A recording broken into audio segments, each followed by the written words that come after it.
if you can, share your room with somebody and you'll pay so little on your rent and save a lot of money. The grocery stores, they keep it on a half price when they know that this specific product is going to expire in a day or 2 or 3 days. Unless you're making money from your car, do not buy a car.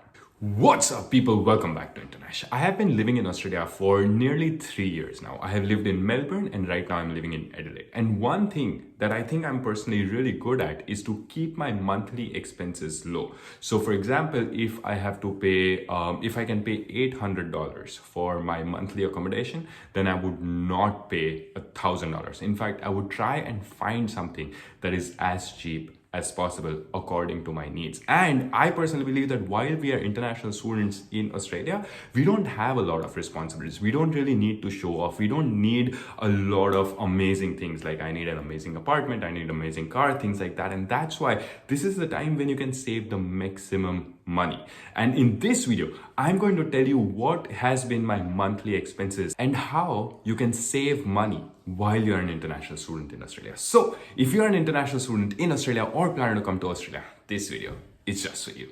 So check it out.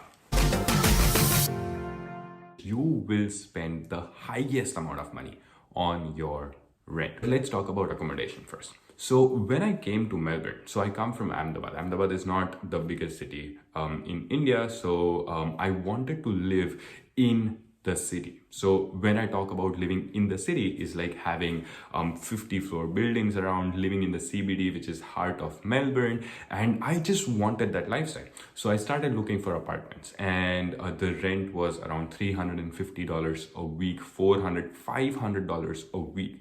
And I was like, I cannot afford $2,000 a month just on rent. That's a lot of money. I didn't even know whether I was going to make $2,000 a month because I was extremely new in Melbourne. So it is super important to know what are your needs. Now, there are people who are paying $500 a month on the rent, and there are people who are paying $2,000 a month on rent. I would suggest you have to figure out what your needs are. So I decided that I want to live near the city so that I can have that experience as well, but I cannot afford to pay that much. So what I did was I found a house which was just above a restaurant, not a great house at all. So even if I wanted to invite my friends, I would think twice. It's like, I have such a shitty house. Do I really want my friends to come and judge me? But the best part was I was saving a lot of money. So if you have a house by yourself or there are shared accommodation that you live in, then you would pay around like $150 to $200 if you want a whole room by yourself. But the pro tip is, and especially for boys, we really don't care if somebody else is living in the same room as well, because like it just doesn't matter, you know, like you're going to work, you're going to go to the university, and then only to sleep you're going to come at home. So it really doesn't matter whether you're sharing your room or not. It is not for everybody. Not everybody can share a room. They need their private space. I personally wanted to save money. I didn't want my private space, so I was sharing my room. So whatever my rent was, I think at that time was $600 or $700 a month. And because I was sharing my room, it just became half, and I was just paying around like $350 a month, and that was insane. Everybody else was paying around $700 or $800 a month because they wanted a room by themselves, they wanted to chill, they wanted to have their privacy. And I was like, for me, when I don't have a job, when I'm new in the city, important thing is to save money. So the first thing that you can do, and just give it a shot, is to share your room with somebody, and you'll save so much money just on your rent. Now, there are different categories, right? So if you are living in a purpose-built accommodation, like student hostels, like Unilodge, Urban Nest, etc., then you're paying anywhere between $250 a week to like $500 a week. So like the same thing, $1,000 or $2,000 a month. But I would suggest that when you're new in Australia, so for a month, whether you're living at relatives or a friends or Airbnb, at that time try and rent a house or an apartment by yourself with the friends that you have made. So that's why you won't have to live in student hostels and pay a lot of money, but you'll be able to get a house for around like $150 or $200 a week when like 3 or 4 people are living together. So it's a 4-bedroom house. Or as what I did was sharing my room with somebody, and the expenses goes super low. So that's tip number 1, is like, if you can, share your room with somebody and you'll pay so little on your rent and save a lot of money. The second thing is pretty obvious, which is about your food. So if you're going to eat out every day, it's going to cost a lot of money. So like $500, $600, $700 a month, easy. But you have to learn to cook. But the pro tip here is that there are grocery stores like Kohl's, Woolworths, etc. But you should go and buy your groceries just an hour before they're closing. Because what happens is that there are a lot of products that expires. Right? So these people, the grocery stores, they keep it on a half price when they know that this specific product is going to expire in a day or 2 or 3 days. And that's why when you do your grocery shopping and go around 8 o'clock, for example, when it is closing down at 9, then you would be able to get the cheapest price for all those products that are on half price or that are going to expire in a couple of days. And another thing is, for example, I did not buy chips for almost a year, like Lay's or Doritos or things like that, because they're just super expensive.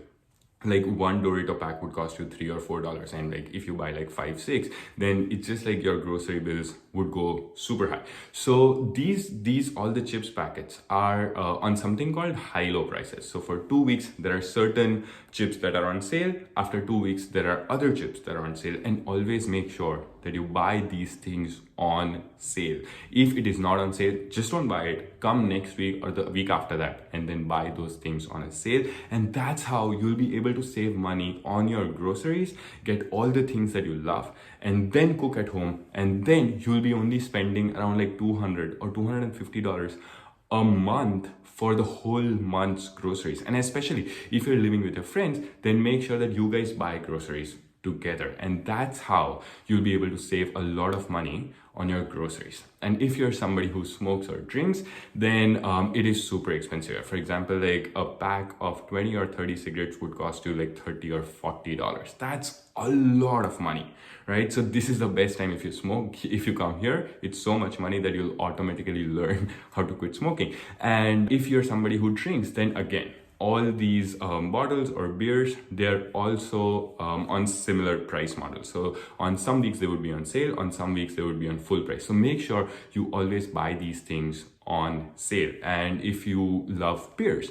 then make sure that you always buy a 24 pack that's called a slab, because it would just cost you around like $45 or $50 for like 24 beers. Whereas if you go and buy a 6 pack, it would cost you around $20. So that's how you can save money on groceries.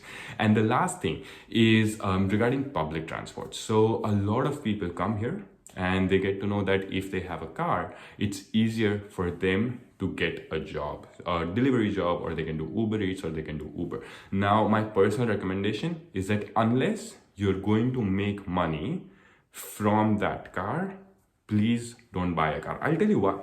Because when you buy a car, for example, you'll be able to get cheap cars for like $2,000, $3,000, $4,000, and make sure that you take somebody who knows about cars before buying that car, because you don't want to buy a $3,000 car and then spend $3,000 on all expenses and repairing all those things.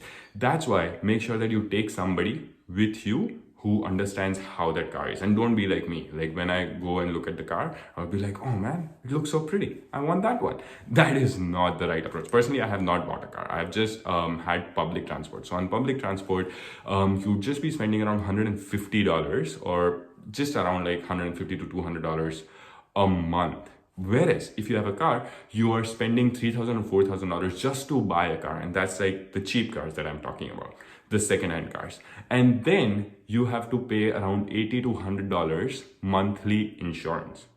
Plus, you're going to incur costs on petrol, obviously, because you're going to drive. And more than that, there is something called registration charges. The state government would charge $800 or $900 just because you have a car. And when you accumulate all those things, it is literally like $300 or $400 you're spending just because you have a car.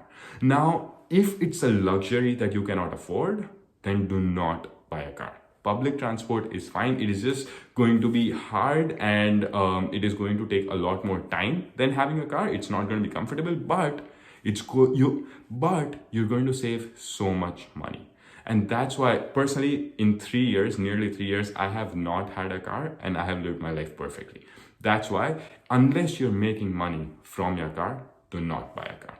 That's it, peeps. That's how you can save money while you're an international student in Australia. Hope you love this video. If you love this video, hit the like button. And if you haven't subscribed to our channel, hit the subscribe button and turn on the notification bell. If you have any questions, write it in the comment section. We'll reply to those comments and try and make videos about the questions that you have. See you in the next video.